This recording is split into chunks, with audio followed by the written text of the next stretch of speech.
Welcome everyone to your next in-ring rundown. I'm your NKK Double G and all my fellow Wait, where's my TV?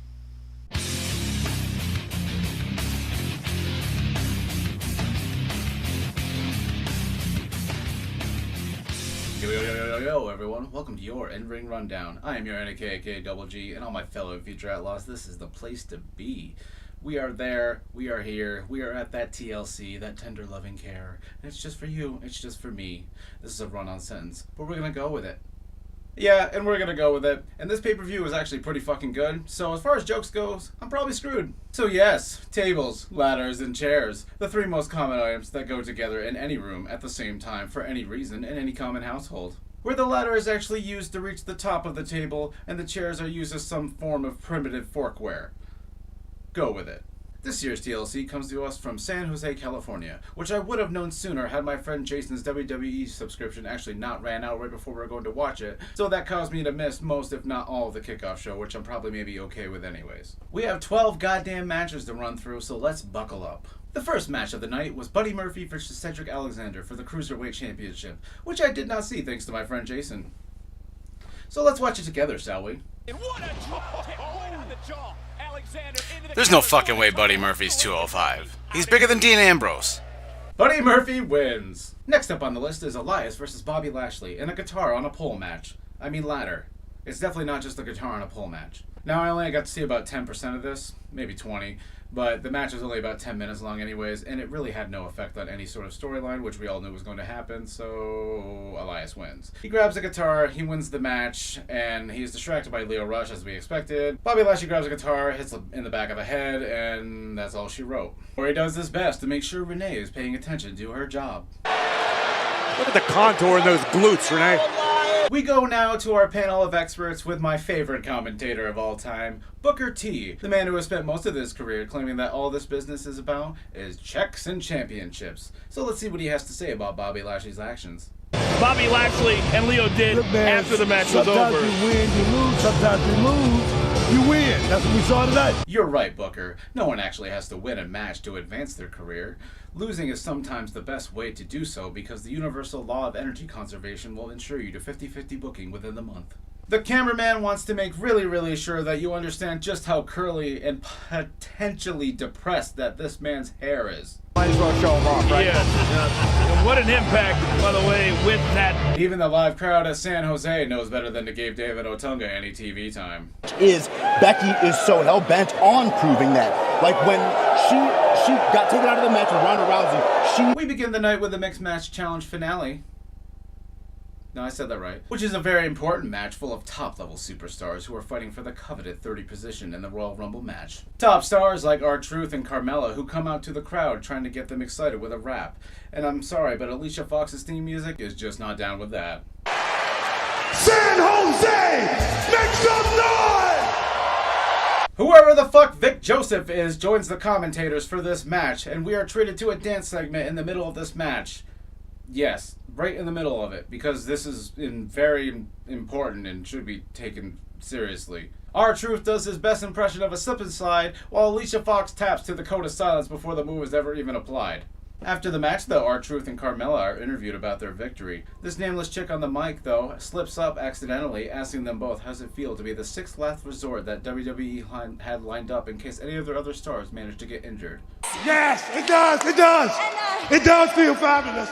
It feels fabulous. Next up is the SmackDown Tag Team Championship match. And unfortunately, while the Usos come out for their entrance, this white boy proves so much the quote, white boys can't dance, so strongly, so purely, that we never can fight back ever again.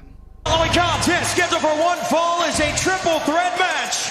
Well, Aren't you excited? We didn't get Byron Saxton, so we have David Otunga to fill in instead. Aren't you excited? The bar comes out being called Ice Ice Shamey after the rap battle that they had this past Tuesday on SmackDown, which pisses off both Big Bang Theory and Vanilla Ice fans everywhere. Only a few short minutes into the match, Cesaro summons his inner Street Fighter and just lets Jimmy Uso not get away with it. ring.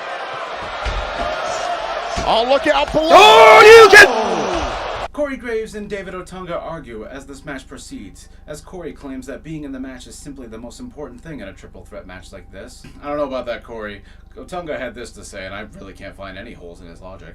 Don't get in the ring. You can't win the match. They'll get in when they need to. Trust me. I know the Usos. You know I know their father, right? You know, it takes a real powerful soul for me to actually start missing Byron Saxton. Really powerful. Quick, everyone! Xavier has Reese's Pieces! Cover! Oh, it broken up at the last second. Kofi Kingston does his impression of his last stock after fighting a high-level Fox player in Super Smash Bros. Melee for the first time. Oh, Kofi! Oh! Jamie wins the match with a brogue kick with absolutely no grace or no setup at all. Woo! Whatever. Tomorrow, Vince is coming to shake Baron Corbin's hand for pissing people off nearly as well as he does. Next is the match that no one actually thinks is going to happen, because they definitely haven't hammered it home that Braun is going to not be there by forfeit. Definitely he's not going to be there. Heath Slater joins as the referee for this match, looking ever so sad, as Corbin comes down the ramp and demands that the count for the match be started immediately. But before that count hits 7, Braun stomps down the ramp like a brave little fellow that he is, even with his arm in a sling. So brave. What's this? Braun does something that is unheard of. Something that no other WWE superstar has ever done before. And it's so important that I'm leaving in that moment. He uses actual logic. He does this by claiming that in a TLC match, anyone can help him. There's no DQ, so anyone can come in and it's perfectly legal. So without warning, Apollo Crews appears first, looking like a small boy in a mall who has stolen a chair from a department store. Joined by Finn Balor, Bobby Roode, and Chad Gable, all wielding chairs ready to beat down Corbin for the mistakes he's made over the past month. As they all surround him, even Heath Slater joins the fray by taking off his shirt and showing us all his lovely beer gut. Corbin is quickly put to rest by a barrage of chair shots and finishers, allowing Braun to just pick up the victory with a simple foot on his chest. I know you'll all be as sad as I am that we won't have any more 3-hour-long bromance sections between Braun, Corbin, and Lashley. I'll be so sad. Now it's time for everyone's favorite rose-flavored Legion of Doom member coming down to face someone who's actually named Ruby Rose in a table match of the ages. The Riot Squad brings out the coolest fucking table of all time again. Market it. And of course no one's there to help Natty because faces are just so good to each other. Natty is pushed to her limits by the words spoken about her father, so she unlocks Super Saiyan 2 in the process, which causes her to defeat the entire Riot Squad without any mercy whatsoever. Liv Morgan takes a bump on her ass that looks like it could bring anyone to tears, followed shortly by Sarah Logan being put through a table with a brutal scoop slam. After Natty takes out all the Riot Juniors, she turns her attention to the perfect Ruby, the root of all evil. After cinching in the sharpshooter, Natty learns that the only thing that's powerful enough to stop her in her tracks is a few inches of cheap wood with a picture of her father on it. He has it cinched in deep. Wait a minute. I'm trying to use the table to her advantage. Natty manages to find her father's glasses and her jacket under the ring because it's totally not a setup. And then she proceeds to unleash a seated powerbomb from the top of the rope through a table while somehow landing the seated powerbomb. Natty's unstoppable. Winning the match, Renee declares that this is a Goosebumps moment that Natty will never be able to forget. Now, I'm not sure I'd compare this to a low-level horror series made by R.L. Stine in the 90s, but I have learned that you don't fuck with Gohan's family. I mean Natty. I don't even know anymore. Drew McIntyre comes out for his match, totally not stealing Randy Orton's pose with just slightly less effort, as Corey begins to malfunction from a slightly low battery. The extraordinary man who can do extraordinary things. Finn Balor, better be ready.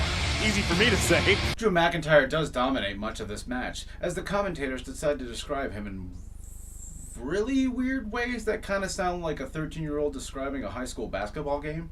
And Renee Young, she just can't seem to keep her mouth shut when it comes to people's sex lives. We also saw Drew McIntyre absolutely decimate Dolph Ziggler, saying that he was picturing it being Finn Balor the entire time. Drew McIntyre connects with a massive headbutt on Finn Balor as Dolph Ziggler sneaks across the Mexican border just to connect with a very super sneaky, sexy super kick. Dolph is quickly laid out by McIntyre, who chooses to take said chair and bring it into the ring in this normal match because the ref is definitely not gonna, just take it away from him or disqualify him. So of course immediately he's drop kicked by Finn Balor into the drop zone, and Cole is very disappointed that the ref took away his favorite in-ring toy. Balor is lying in wait, and the chair is underneath McIntyre. Here we go. Well, it was.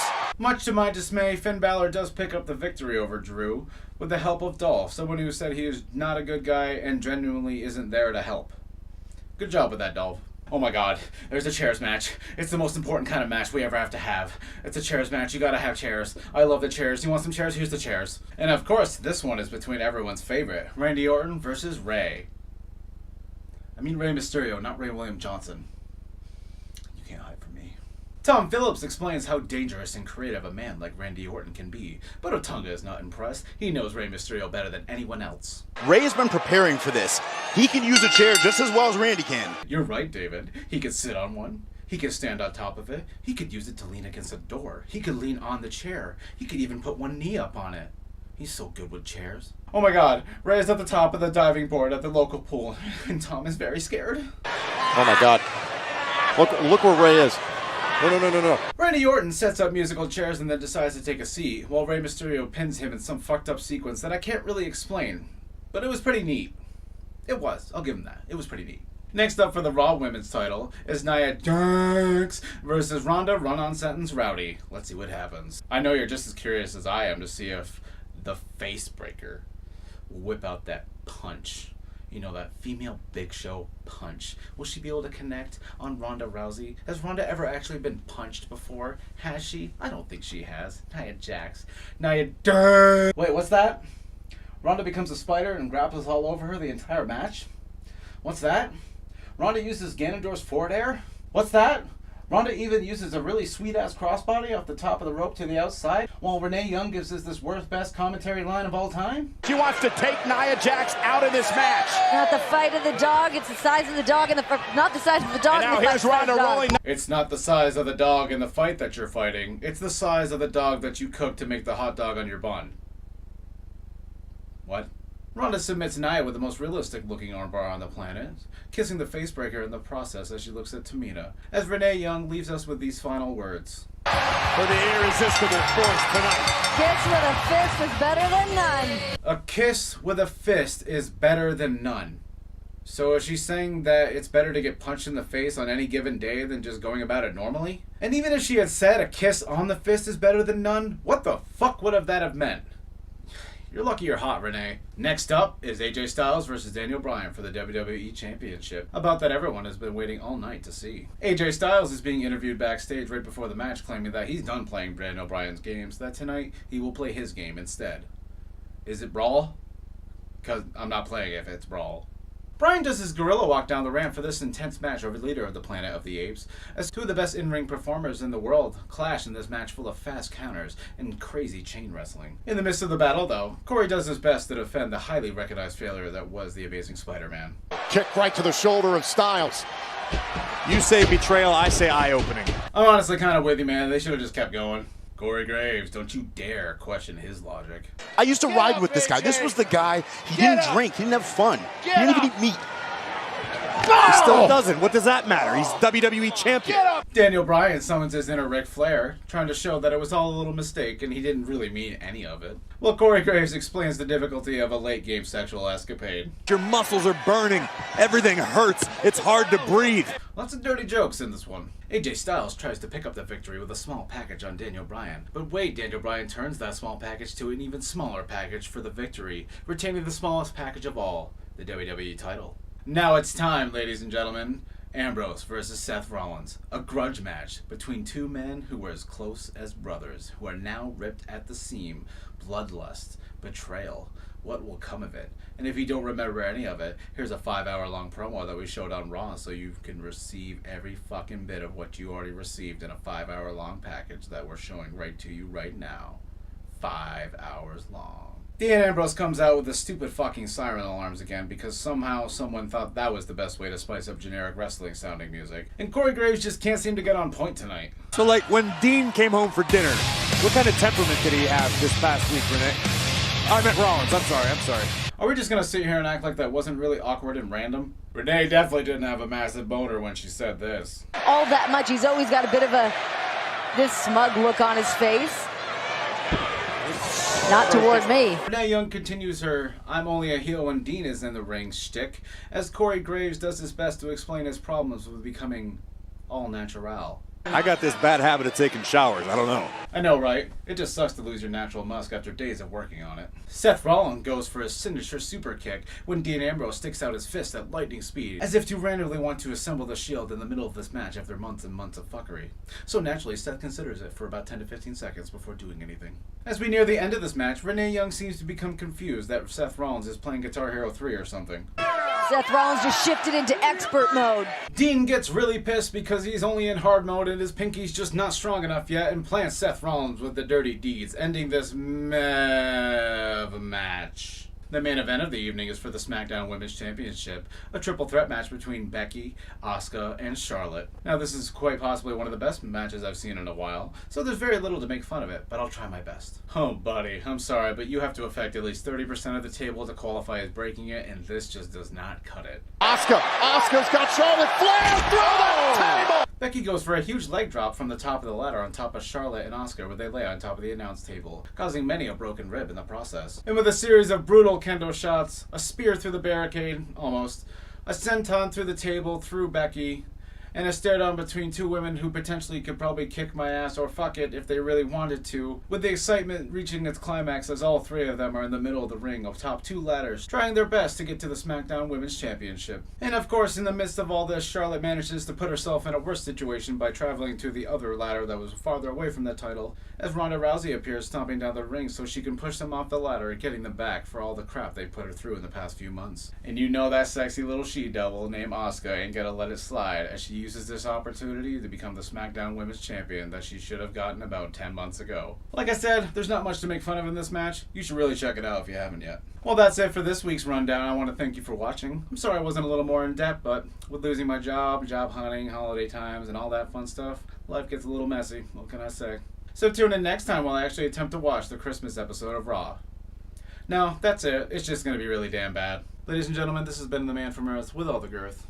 Be the character you know you're worth. See ya. This year's TLC... Did I even hit start?